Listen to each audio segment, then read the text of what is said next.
I'm back to milking Zohran Mamdani's victory because All right, I well, can't do a show without having at least one video dedicated to him because listen, bro, you gotta play the algorithmic game, but it's not like this conversation is not necessary. Zoran is I've said everything I need to about Zoran, about what he means to the progressive movement in the United States, all that fun stuff. But we need to see how conservatives are covering him. So I found this video. I'm gonna be honest, I have no idea who the any of these motherfuckers are. I don't know what the big weekend show is. I just went to Fox News and typed Zohran Mamdani into the search bar. And I was like, let me find something underground. Like, I don't give a fuck about what Jesse Waters has to say. I don't give a fuck about what Laura Ingraham has to say. I don't give a fuck about what none of these goobers have to say. I want to see what like the C tier talent at Fox News has to say. So I guess there's one of these motherfuckers is named David, I guess. Like as I said, I literally have no idea what the fuck I have no idea who the fuck any of these people are. But let's hear what they have to say about our guy. Republicans fight for capitalism. A socialist is now the face of the Democratic Party. They just nominated this guy in New York City on the Democratic side of the aisle. Socialism scary. Do you like capitalism? No, I have many critiques of capitalism. Call myself a democratic socialist. We put forward a plan to start Trump-proofing our city, increasing the top corporate tax rate and increasing income tax.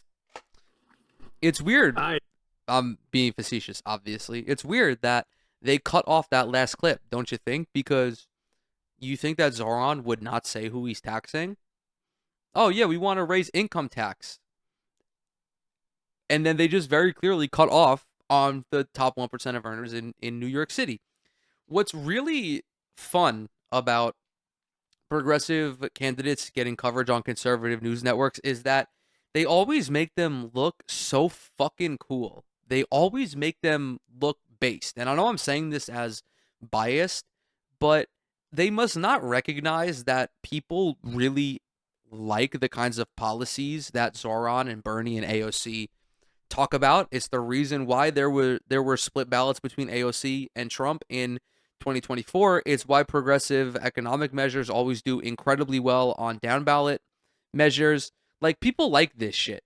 People like this shit. The Red Scare shit doesn't work anymore, especially when people living in New York City are going out to vote for a guy who is tackling all of their major problems. Yeah, and that's the best it gets. Meet Zohran Mamdani. He's campaigning on fundamentally transforming New York into his social paradise. It is the time for our city to be reborn, a new city with a new politics, where the worker comes first. And what is his signature economic policy? Government-run grocery stores. I will create a network of city-owned grocery stores. We will redirect city funds from corporate supermarkets to city-owned grocery stores. Aye. Where have we seen this before? I don't know. Have a look. The state food stores are called the gastronome shops. You locate what you want, you stand in line to learn if it's available, then you queue up in This is just really lazy. I see why no one watches these people, because they don't bring like anything fun to the conversation. To be a top tier propagandist, you have to be legitimately unhinged. You have to be a psychopath. You have to be a sensationalist to the umpteenth degree. You have to create new lies that you don't think anyone has ever heard before. We get it, bro. The Soviet Union was communist. The Soviet Union was not great. We understand that. Joseph Stalin was not a great leader. But to have this conversation, like, people are not fucking with it. They're like, we've seen this. We've seen this before. Like, call him be racist. That's what this audience wants. They want you to be racist. They don't give a fuck about the Soviet Union, bro. They just want you to say that, like, Zohran Mamdani is going to do 9/11 too, and then go hide in the Adirondacks as the CIA searches for him. Another line and buy that particular food ticket. Then you line up again and you acquire the desired food. unless what you've selected has been sold out in the meantime. Yeah, let's run it like we run the DMV, folks. That's the way to do it. That's what's going to get New York City back on track. Mamdani's radical policies are sending New Yorkers into a panic. The Wall Street Journal reports that some developers and landlords are making preparations to flee the city, and real estate agents are preparing for an exodus. One agent told the New York Post, quote, "My number one job will be moving people from New York to Florida again." Yeah, these people are fucking stupid. They're like, one, who gives a shit? All right, landlords buy, who gives a fuck? Don't care. Sorry. You're a real estate developer, get the fuck out. I don't care.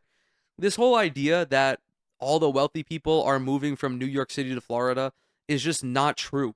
It's wildly out of touch. The people who move are like middle income earners who can't afford to pay the exorbitant property taxes in places like Long Island, and also like the absurd rent prices in New York City, especially if you're on a fixed income. If you're some rich asshole who's paying $3,800 a month for a penthouse apartment, you're not just gonna fucking leave, because New York City is also an infinite money glitch. It's one of the most productive economic places on the planet. It's the first or second most economically productive place in the country. You're just not gonna give that up. You're not gonna give up the opportunity to make more money just because this guy wants to increase your taxes by 2%. It's a lie. It's not true. New York Times calls him a new political star. And another far-left paper is encouraging Democratic establishment to follow his example as a blueprint to future elections.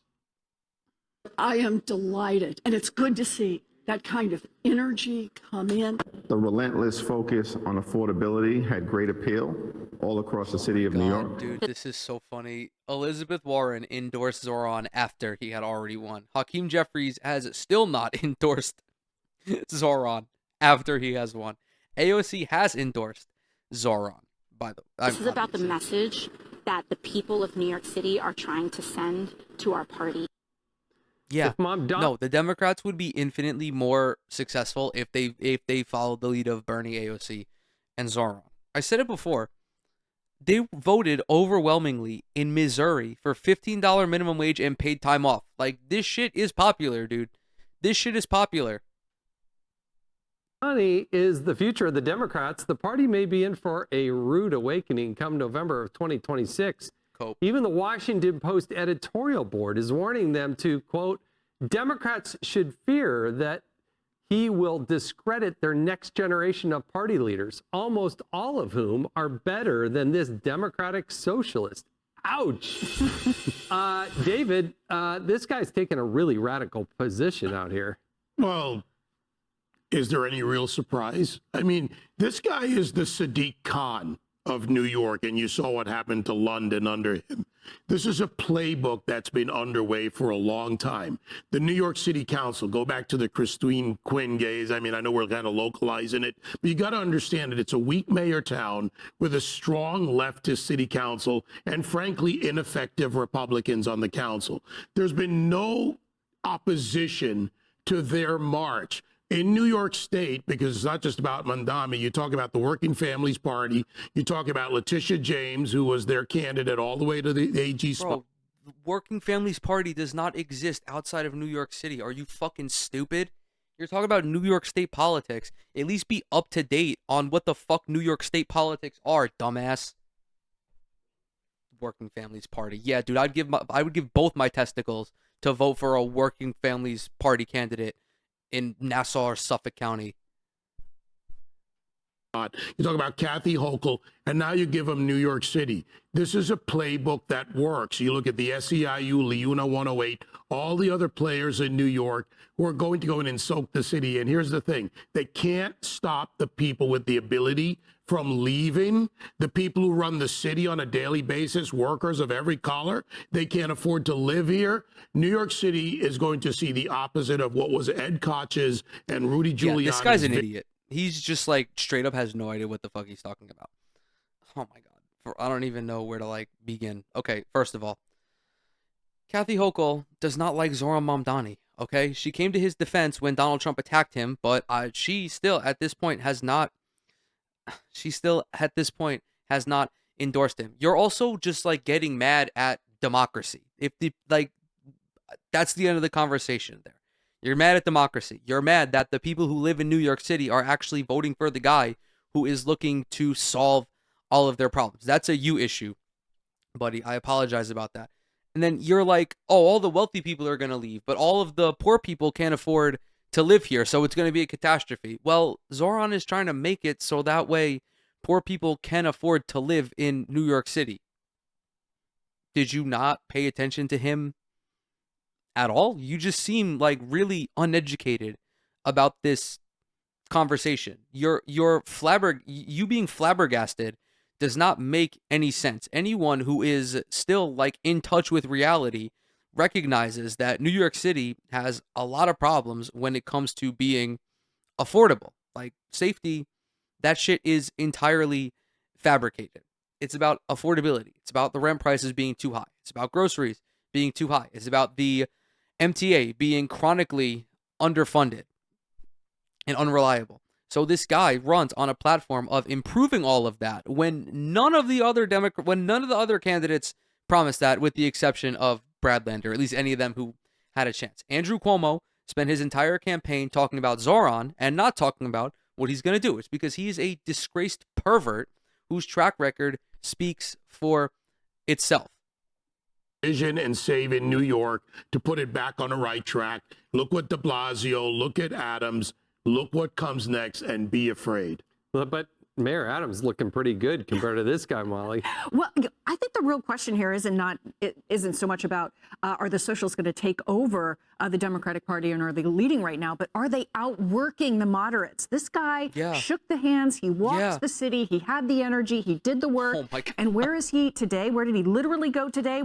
When all the chips fell, it turned out there were a lot of wealthy white voters, Asian voters. He was had a lot of upper class, high educated voters, and didn't appeal to the black vote as well. He was in Harlem today. He's out there still working it. So the question is, are the moderates going to be able to claw back some of that energy that seems to be on the progressive side going?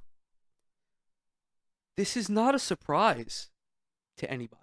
This is such vapid commentary. Yeah, he went to Washington Heights. He went to fucking Brighton Beach. He went to Jamaica. He went to Sunnyside. He went to Staten Island. He went to all 5 boroughs, even 2 boroughs that he wasn't expected to win. Like, you're trying to win. You're trying to win something. It doesn't matter what it is. You're going to do everything in your power to influence your victory. When you're running for office, the most powerful thing you can do is go out and meet people, show your face, have conversations, talk to these people. That's how you win. That is what a fighter does. That is what someone does when they actually want to improve the present and build a better future. Moderate Democrats don't want that because they like the present. They like the present because they have tied themselves to the oligarchy. They have tied themselves to the hyper wealthy and the corporations. It's not easy or it's not hard to outwork somebody when they are doing the bare minimum. Forward. Yeah, he's taken this interesting position. If we put up this quote from his tax plan, shift the tax burden from overtaxed homeowners in the outer boroughs to more expensive homes in richer and whiter neighborhoods. That's his policy. And the part about the grocery store, I mean, you have experience with this. Yeah, I was just at a grocery store on Friday, and I've been in multiple grocery stores across the city because crime has been such a big issue. The problem is New York City, like most of the country, but acutely here, is too expensive. Young people feel they can't afford to live here. So here comes this guy who has done a lot of good groundwork and has a very strong social media presence. And he's promising, I'm going to make things better. I'm going to make it more affordable. Who doesn't want that? And of course, who doesn't want free stuff? The problem is his execution is all wrong, and the voters don't see past the social media. His execution is all wrong. That's why he won. His execution is all wrong, despite the fact that he has very detailed policy prescriptions on virtually everything. Notice the lack of substance in this discussion. No one is actually talking about the specifics of city-run grocery stores. For example, the pilot program that Zohran wants to implement consists of one city-owned grocery store in each borough to start. As of right now, a big concern for New Yorkers is their inability to access affordable and high-quality food, like food items, produce, beans, stuff that you find at a supermarket and not at a fucking bodega. There's this epidemic of fast food restaurants being littered all throughout New York City, which is fine. You can have options, but you should also have the ability to walk out of your apartment and walk 2 blocks over to a grocery store. Food deserts disproportionately as well impact Black and brown people. As we know, children who are undernourished or malnourished perform worse in school. All of this leads to worse economic outcomes in the future. The logistics of a municipality-owned grocery store is not hard. They've been implemented all over the country in red and blue areas. The reason why they turn out to be so effective is because, and so effective, not only so effective, but also so well liked, is that it is the government providing a necessary service to the people who live in this area. City-owned grocery stores or municipality-owned grocery stores don't have to pay rent. They don't have to pay property taxes. But most importantly, they don't have to worry about the profit motive. People will talk about how grocery stores run on extremely thin margins, anywhere from 1 to 3%. That is why they like to jack up the prices on fucking everything, because these ghouls have to turn a profit. Furthermore, if they don't think that an area is profitable for them, they won't serve that area. The government comes in, serves that population, and what do you know? This shit is beloved. This shit is beloved. And he's very clear about all of this in every interview, in every video clip where he talks about this. That's part of the reason why I'm able to translate it so easily and almost fluently, because I've seen it ad nauseum. This is not a line of attack. It's simply not. It's simply not. Margins 1.6%. These grocers are not taking home more money. But hey, if you have a congestion tax where now it's X amount more expensive to even get your groceries into the city, the grocers. Dude, that's the problem though. Like you're so close. You are so close to recognizing the problem. The problem with you're so close to recognizing the issues with the profit incentive. It has nothing to do with the fucking congestion tax either. Shut the fuck up. That was a great fucking thing that they did for the residents of New York City. Like, that has nothing to fucking do with it. You're just looking to justify your hatred for this program, but there is nothing to dislike about it. Literally, you only dislike that if you hear the word socialism and think socialism is scary, socialism bad, without having any fundamental understanding of the implementation of this policy. That need to charge more because they're charging more for when it's coming in. No, they don't need to. They want to. That's the issue. That's the problem. That's the problem. These businesses don't have to make money. They want to make money. So that way they can pay their fucking exorbitant bonuses. So that way they can pay the fucking C-suite ridiculous salaries. It's a fucked up prioritization in a fucked up system. This is also, by the way, government-owned grocery stores are unironically capitalism, because they come in and they undercut the competition. If more people want that, more people are going to buy that. That's literally free market economics. Socialism, guys, is actually capitalism. Communism is actually capitalism. But they have an issue with that because it's government-owned. But what about when Amazon goes into a neighborhood and undercuts all of the mom and pop stores? What about when Home Depot comes in and undercuts the local hardware store? They're like, oh, well, that's business. Like, can the government not do that? Like, this also highlights how fucking stupid all of these economic terms are and how no one really fucking understands what they mean anyway. Socialism has nothing to do with the government-run grocery stores. Like, that is still, like, lightly capitalist. And by the way, democratic socialism is still like, it's not socialism, right? It's transitory. Math doesn't add up, but he's touched on something so important that I think the Republicans in the city have long struggled to do, which is that it is too expensive here. But the way to fix that is not to say we're going to get you everything for free, because millionaires being taxed an extra 2%, they leave. No, you they have no don't, money. man. If all the folks, and I'm hearing this, if Mamdani wins, people are moving. And if you don't have your revenue base in the wealthy in New York, you don't have government-run grocery stores. Exactly. I would Makes ask a lot of sense. Hey, Sean Hannity here. fuck? Oh Hey, my God. click here to Holy shit, I'm subscribe actually to full Fox screen. News YouTube I would ask page. all of these rich TV assholes, are you guys going to leave? Are you going to leave? No, you're not. Because you're still making a fuck ton of money. There you go. That's your answer. No one's going anywhere. This is fucking made up. I like how this lady's answer to capitalism is like, no, actually, we need more capitalism. They're like, it's so weird, man. These people are old enough. Maybe she's not, because she seems like she's probably around my age. But all the other people on the panel, like, they're old enough to remember a time when New York City was affordable. That shit has passed. And what's happened? We've just gotten deeper and deeper into capitalism. That's what's happened. We need to rein back the capitalism a little bit. Like, they're still doing capitalism, right? We're not just going to fucking kill every landlord and kill every billionaire. They're just going to do a little bit less capitalism. Like, what's the issue here?